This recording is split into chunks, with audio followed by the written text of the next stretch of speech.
Now, today's topic, we are going to start a series. We're going to talk about bridging the performance gap for your leadership team. So, with bridging the performance gap for your leadership team, sometimes you just feel like, okay, you have some demonstrable gaps. I mean, just times, okay, we're just not producing the way we need to. But sometimes it's not always a specific. We have a problem. Tom, tell us about some times that you've been, you maybe had some clients of yours that, I mean, they felt like the performance was okay, it was good, but they just had that feeling like it could have been a whole lot better. They could be Sure. performing at a much higher level.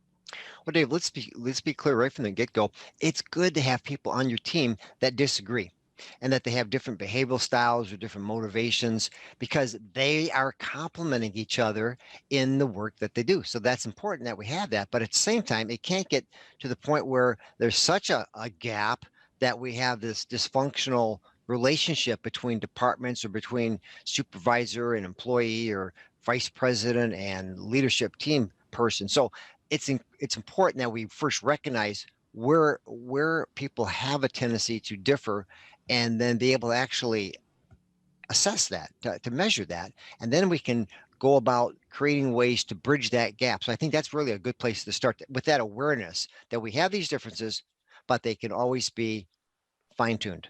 Yes, no, I would agree with that. One of the things that I've found out with teams, and like I said, it doesn't, when you talk about diversity, one of the things that sometimes gets missed is you think about the diversity of the viewpoints and the thoughts and the temperaments and the behavioral styles and communication styles of people, because you have to have a good group of people that, like you said, they complement each other. They're looking at things from different viewpoints, from different directions, from different vantage points.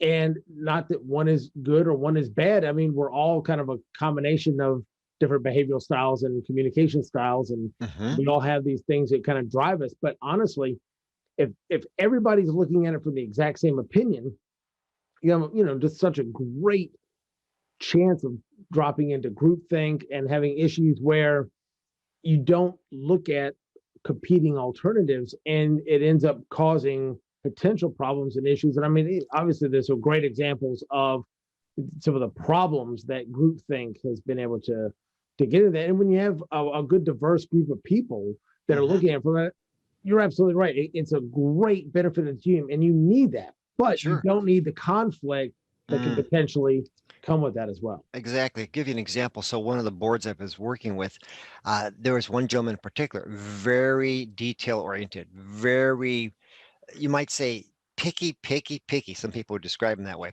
Well, in this case, he would always be the one that would find something wrong with whatever the group was proposing or whatever new initiative they were starting to begin to discuss.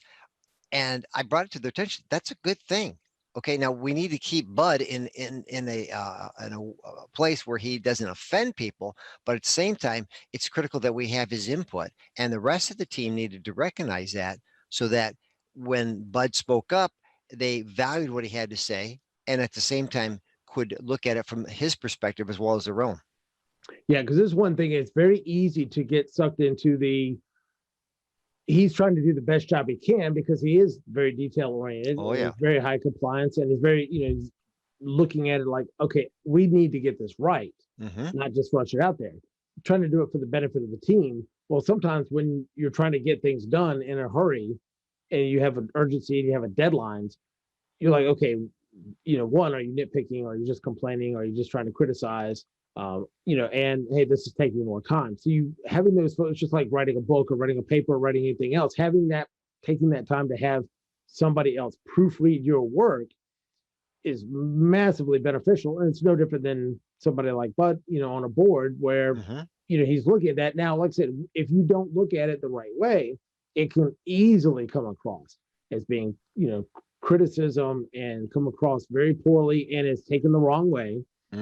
And sometimes the way people come across, they don't realize that they're coming across in a way that people are taking offense to that they don't mean it. That's just kind of how they're hardwired. Sure. So like in Bud's case, it'd be great for him to know that, hey, okay, it's great to be the person that is very analytical, but you've got to fine tune that so that it comes across in a way where you get people to want to listen and to consider your viewpoint. Because yes, we don't want blind spots on a group, because they're going to miss things. They're going to be setting themselves up for some type of a problem. So it's important to have those viewpoints considered, but at the same time, as we're going to talk about here today, we're going to be able to help them bridge that gap so that they're able to communicate in a way that is productive.